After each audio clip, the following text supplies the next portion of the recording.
This is the Lone Crater YouTube. We hope this video helps. In this video, I will show you how to change a Subaru Outback headlight. First, ensure your vehicle is turned off and the engine is cool. You will need a few basic tools, which we will cover next. This process is straightforward, typically taking about 15 to 30 minutes per side. We will guide you through each step, from preparation to final testing, making it easy for anyone to complete this common maintenance task. Before we begin, let's gather our essential tools. You will need a flathead screwdriver, a 10mm socket wrench, and a new headlight bulb. Always wear protective gloves to prevent oils from your skin from damaging the new bulb, which can significantly shorten its lifespan.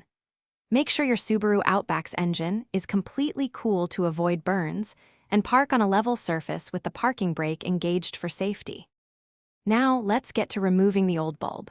First, locate and remove 2 plastic clips and one 10mm bolt from the fender liner near the headlight. Once these are out, carefully pull back the fender liner to create enough space to reach the headlight assembly. Reach inside, grasp the bulb's connector, and twist it counterclockwise about 1/4 turn to unlock it. Then, gently pull the old bulb straight out. With the old bulb removed, it's time to install the new one. Carefully insert the new bulb into the headlight housing, ensuring the tabs align perfectly with the slots. Once seated, twist the bulb clockwise about 1/4 turn until it locks securely. Reconnect the electrical connector to the back of the bulb. Before putting everything back together, turn on your headlights to confirm the new bulb is working correctly. Finally, reattach the fender liner and secure the clips and bolt. Thanks for watching.